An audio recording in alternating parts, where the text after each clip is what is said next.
Ito yung description ng effect. Yun, no? Number 1, vocal. May mga parameter siya eh. Lakihan natin. Ayan, no? May mga parameter. Nandyan yung decay time at saka pre-delay.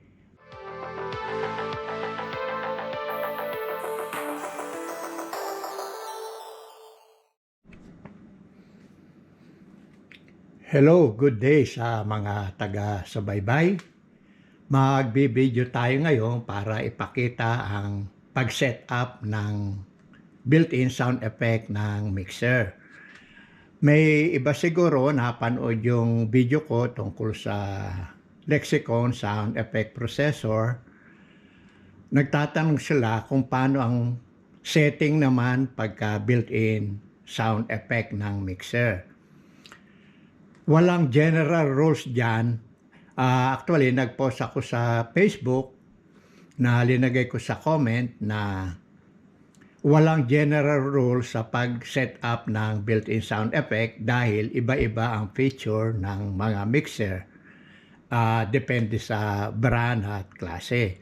Kaya ngayon, magbibideo tayo para ma-elaborate yung statement ko at makita ninyo sa video kung ano ang ibig kong sabihin tungkol sa post ko sa Facebook.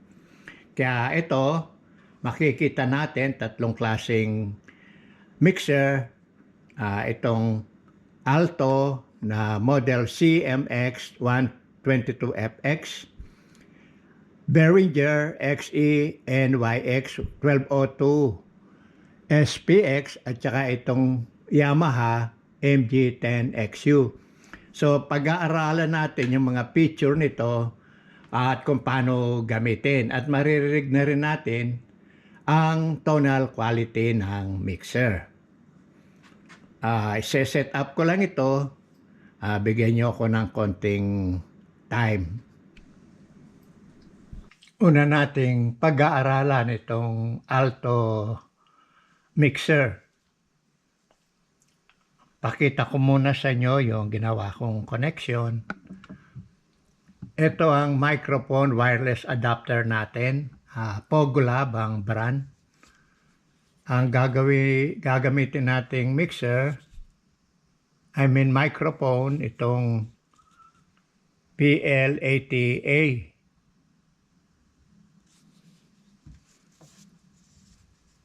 Itong output nitong mixer natin, itong left at saka right output, nakakonekta sa input ng equalizer natin.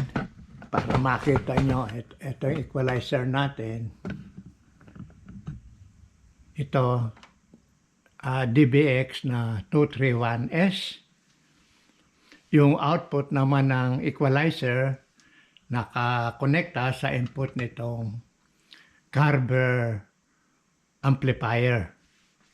Ang speaker na gagamitin natin, itong Paradigm.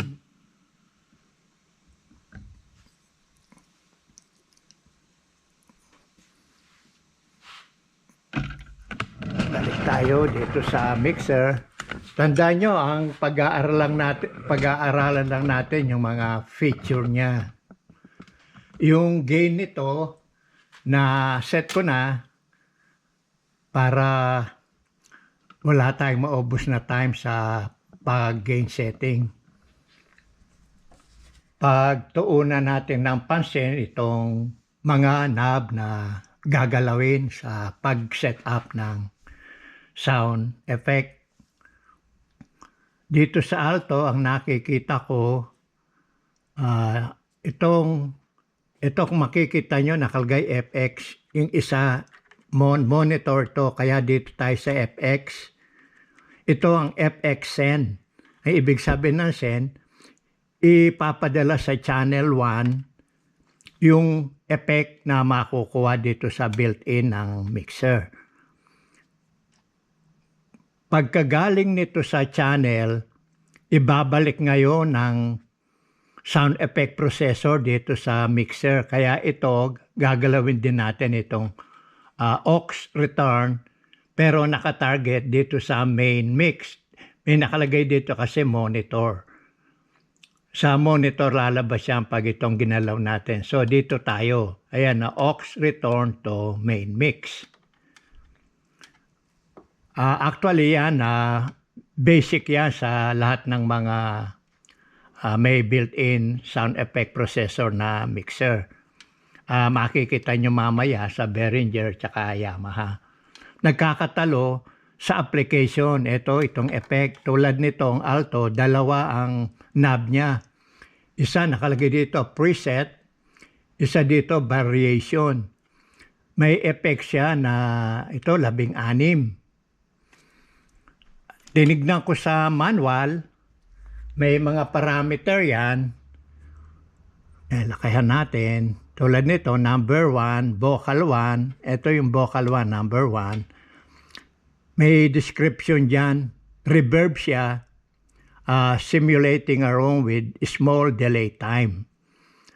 Itong parameter niya. Yung decay time niya, 0.8 and 1.1 second. Yung pre-delay, 79 millisecond. Pero ako, nagko-concentrate ako pagka vocal, ginagamit sa pagkanta, reverb at saka delay lang ang ginagalaw ko. Ngayon, pakikita ko sa inyo paano paggamit ng knob at saka pag-setting ng sound effect. Ito, may variation siya. Oh. So, combination ito ng preset at saka variation. Tignan natin ang epekto mamaya. I-set up na natin itong volume ng mixer, itong channel 1 volume. Lahat ilalagay ko sa alas 12 sa Unity. Ito ang channel volume. Ito ang main output volume, alas 12 din. Hello. Papansin nyo, wala pang effect. Kasi itong aux return at saka itong FXN nakababa pa. Kailangan parehong nakataas yan. So, itataas ko na itong aux-en sa alas 12 din. Hello. Wala pa rin dahil itong aux return nakababa. So, itaas natin. Sa alas 12, itong preset nasa number 1, yung variation nasa number 1 din. So, vocal 1 yan. Tignan natin kung may effect. Hello. Meron na. Alisin ko yung X return. Hello. Wala. Ibalik natin. Hello. Meron. Ibaba naman natin itong sen, FXN. Hello. Wala din. Kaya kailangan parehong nakataas yan.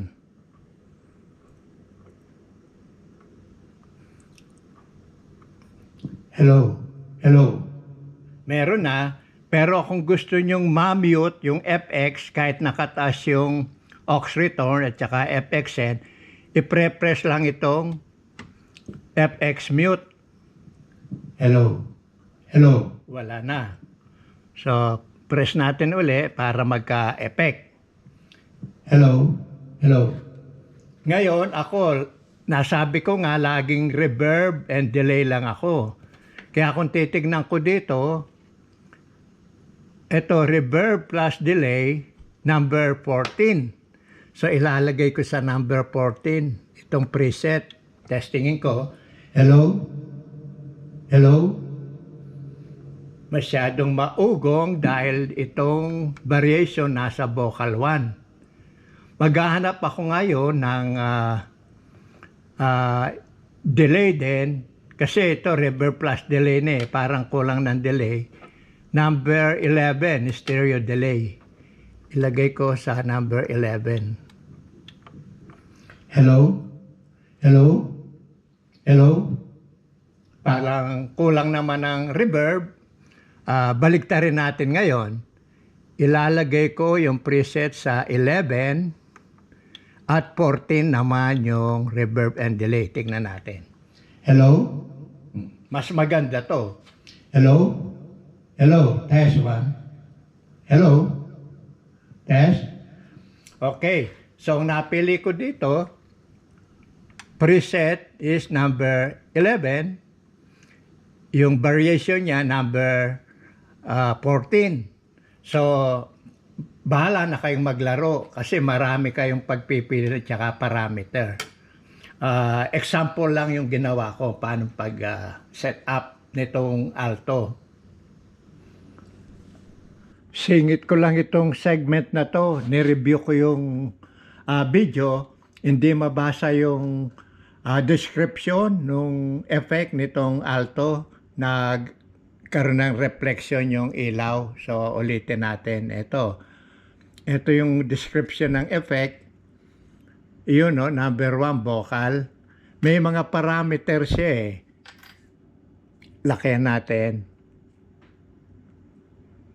Ayan, no? May mga parameter. Nandyan yung decay time at saka pre-delay. Dun sa ginamit nating effect, ang ginamit natin na stereo delay, itong number 11 at saka reverb plus delay na number 14. So, ang parameter niya nandito eh.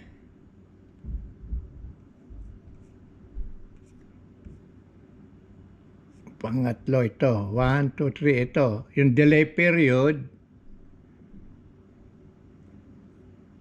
211, 375 millisecond. Tapos yung decay time niya, 1 to 2.9 second. Yan yung delay plus reverb. Yung stereo delay, 1, 2, 3, 4, 5, 6, pang-anim. 1, 2, 3, 4, 5, yun. Yung delay period niya, 210 to 400 millisecond. At yung feedback niya, 37 to 73%. Yan, maliwanag. Okay, sa alto ito, yan ang parameter niya. Okay.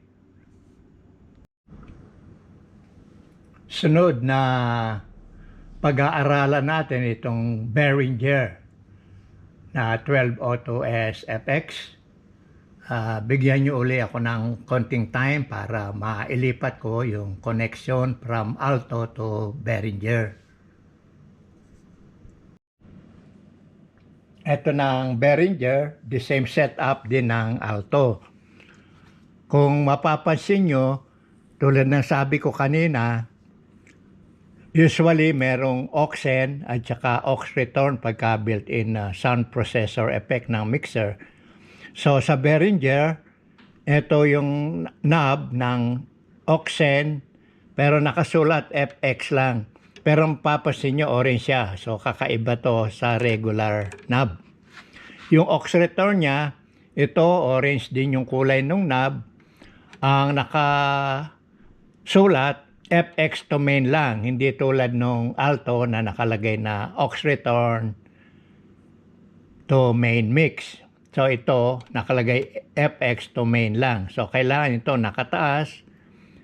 Ito nakataas din bago pumasok yung effect. Yung gain level setting nito na set up ko na rin. Ang kaibahan nito compare sa alto, isa lang ang knob niya. Tapos naka-specify dito yung reverb number 0 to 29, early reflection tsaka delay 30 to 54, modulation 56 to 78, nakalagay multi-effect siguro to 79 to 93, special effect 94 to 99. Ngayon sa manual nakadetalye kung ano yung mga effect na yon. Kaya ito, consider reverb ito, 0 to 29. Tulad nung sa mixer, nakalagay 0 to 29. Nakalagay ngayon siya sa 0. Ang 0 is small chamber. So, pakinggan natin yung 0. Reverb lang ito. Taasan natin ngayon muna tong volume.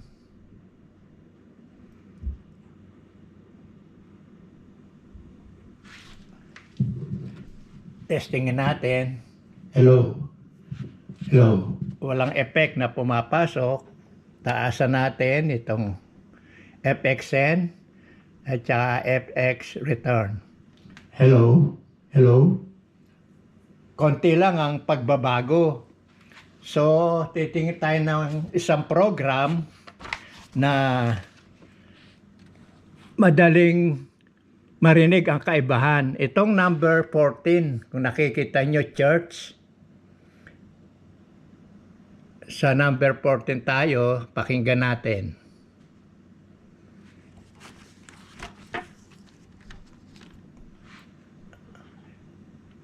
Ikot natin itong knob, tapos press. Hello. Yan, dinig na.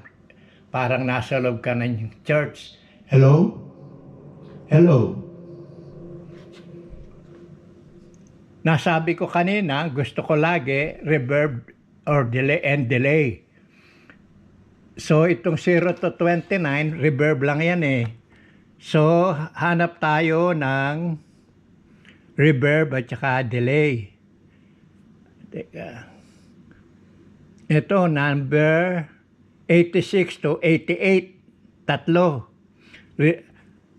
Delay reverb 1, delay reverb 2, delay reverb 3. So, mamimili tayo doon. Ito, tignan nyo.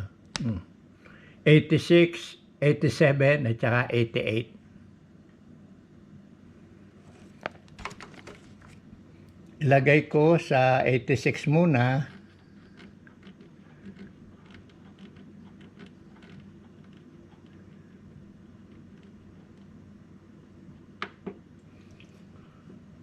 Hello. Hello. Hello. Hello. Hello. Parang konti ang delay. Hello. 87, subukan natin. Hello. Hello. Hello. Hello. Parang mas maganda ang 87, balanse ang reverb at saka delay. 88.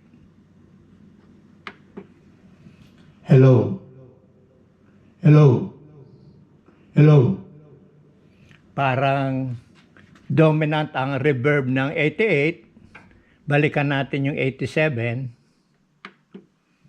Hello. Hello. Parang mas gusto ko yung 87.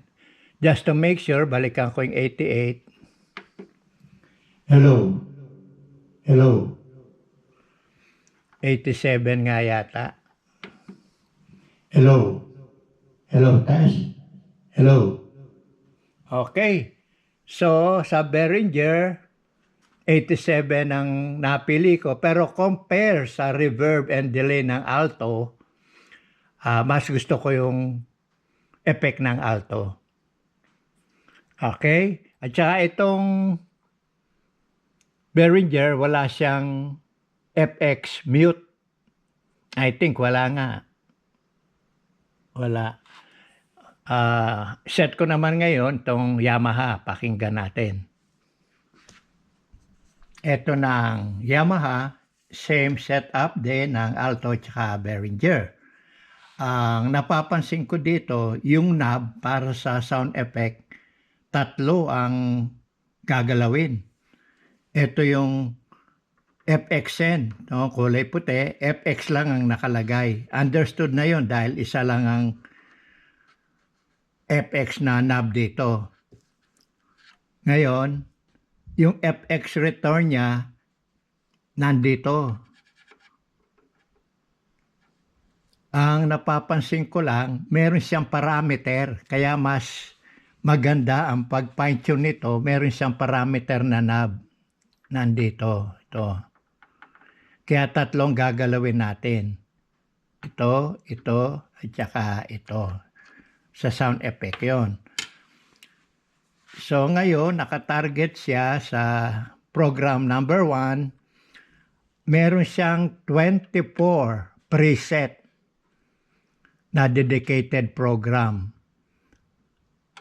Interesado ko dito sa delay. Meron siyang vocal echo 13, number 13, and delay number 12. At saka meron siyang dedicated para sa karaoke number 14. So pakinggan natin yon.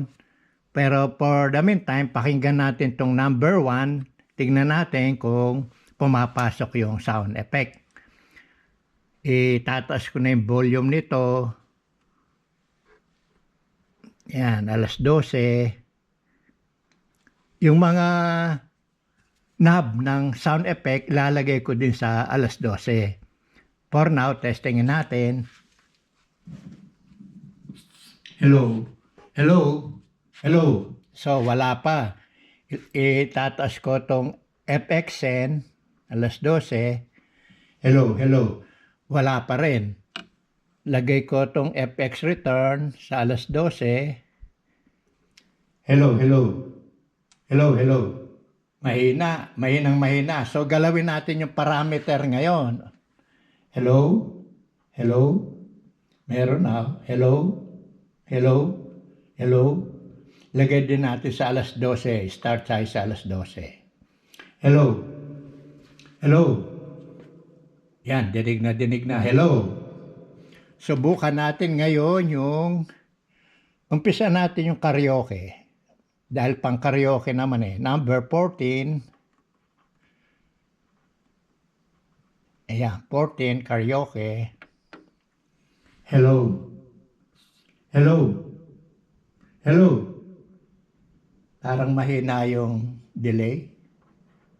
Hello. Hello. Dagdagan ko. Hello. Hello. Ibalik ko sa alas 12. Subukan natin yung vocal echo 13. Hello. Hello. Hello. Ma-dominant yung reverb. Hello. Hello. Bawasan natin ang parameter. Hello. Hello. Lalong lumubog yung delay, lalong nag-dominant yung reverb. Hello. Tinaasan ko. Hello. Ayun. Hello. Ayun ang parameter niya, lampas ng alas 12 para gumanda yung vocal echo. Hello. Hello. Hello. Balikan nga natin yung karaoke. Hello. Mahina talaga. Hello? Hello? Mahina yung echo. Hello? Hello? Nawala na dito Hello. Hello. Subukan natin yung delay. Number 12. Hello. Aba, mas maganda yata ito. Lutang na lutang yung delay. Hello. Bawasan natin yung delay. Hello. Hello. Oh, mas gusto ko ito. Balance yung reverb at delay. Hello. Hello. Hello. Balikan natin yung vocal echo. Yung karaoke, wag na. Konti ang delay Hello. Hello. Hello. Ma-dominant talaga yung reverb nitong 13. Hello. Hello. Hello. Hello. Hello. Narinig niyo yung phone ko, may message daw ako. Hello. Hello. Hello. Hello. Okay din ang 13 Dinagdagan ko lang dito sa kanan. Hello. Yung 12. Hello. Hello. Hello. Ang 12 naman, babawasan mo. Hello. Hello. Mas gusto ko yung 12. Okay, itong Yamaha meron din siyang mute ng sound effect ito. Okay, sa narinig ko, angat na angat itong Yamaha. Sumunod itong Alto. Yung Behringer, hindi ako masyadong happy sa quality ng sound effect niya. Pero may gagawin akong video, siguro magiging part 2 yon. Iko-connecta ko itong Behringer sa external sound effect processor. Behringer din ang brand. Ito yun, oh. Ayan. Yan. Susubukan kong i-connecta dyan para marinig nyo rin ang kaibahan ng merong external sound effect processor. Gagamitan ko din ng walang built-in na sound effect na mixer. Ito yon, yung Mackie. Siguro part 2 na yon. Okay? Salamat sa pakikinig ninyo. Tulad ng nasabi ko, walang general rules sa pag-setting ng sound effect processor. Depende sa brand and feature. Okay? Thank you!